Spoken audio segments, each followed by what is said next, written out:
ഈ വർഷത്തെ +2 model exam ശരിക്കും കുട്ടികളെ വെള്ളം കുടിപ്പിക്കുന്ന എനിക്ക് തോന്നുന്നത്. നിങ്ങൾ ടൈം ടേബിൾ ഒന്ന് നോക്കിക്കേ. ഫെബ്രുവരി 17 എക്സാം സ്റ്റാർട്ട് ചെയ്യുന്നത്. അന്ന് ഇംഗ്ലീഷാണ്. നേരെ പിറ്റേ ദിവസം കെമിസ്ട്രി ആണ്. അതിൻ്റെ പിറ്റേ ദിവസം മാത്സ് ആണ്. അതിൻ്റെ പിറ്റേ ദിവസം വെള്ളിയാഴ്ച 2 എക്സാംസ് ഉണ്ട്. സെക്കൻഡ് ലാംഗ്വേജും ഉണ്ട്, ഫിസിക്സും ഉണ്ട്. അതിൻ്റെ പിറ്റേ ദിവസം ശനിയാഴ്ച CS അല്ലെങ്കിൽ ബയോളജിയാണ്. ഒരു ചൊവ്വാഴ്ച തുടങ്ങി ശനിയാഴ്ച തീർക്കുന്ന രീതിയിൽ ടൈറ്റ്ലി പാക്ഡ് ആയിട്ടാണ് സയൻസിൻ്റെ ടൈം ടേബിൾ വന്നിട്ടുള്ളത്. ഇത് 2 രീതിക്ക് നിങ്ങൾക്ക് വേണമെങ്കിൽ കാണാം. ഒരു നോമ്പ് കാലത്ത് നോമ്പിൻ്റെ ആദ്യത്തെ ദിവസങ്ങളിൽ തന്നെ ഇത്രയും ടൈറ്റ്ലി പാക്ഡ് ആയിട്ട് ഒരു എക്സാം വെക്കുന്ന സമയത്ത് പേരിനോട് എന്തില്ല, ഈ മോഡൽ എക്സാം നീതി പുലർത്തുന്നില്ല. മോഡൽ എക്സാം എന്ന് പറഞ്ഞാൽ മാതൃകാ പരീക്ഷയാണ്. പബ്ലിക് എക്സാമിന് മുമ്പ് എല്ലാ സബ്ജക്റ്റും കുട്ടികളൊന്ന് പ്രോപ്പറായിട്ട് പഠിച്ച് ഒന്ന് എക്സാം പാറ്റേൺ പരിചയപ്പെടുന്ന എക്സാമാണ്. കുട്ടിയുടെ കോൺഫിഡൻസ് കൂട്ടേണ്ട ഒരു എക്സാമാണിത്.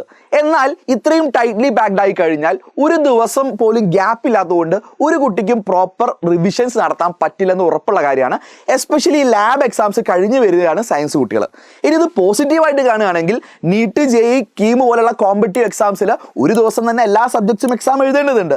മേ ബി അതിനുള്ള പ്രിപ്പറേഷന് വേണ്ടിയായിരിക്കും ഇത്രയും ടൈറ്റ്ലി പാക്ഡ് ആയിട്ട് എക്സാം നടത്തുന്നതൊക്കെ നമുക്ക് വേണമെങ്കിൽ വാദിക്കാം. നിങ്ങളുടെ അഭിപ്രായം നിങ്ങൾ രേഖപ്പെടുത്തുക. ഫ്രണ്ട്സിലൊന്ന് റീൽ ഷെയർ ചെയ്ത് കൊടുക്കുക.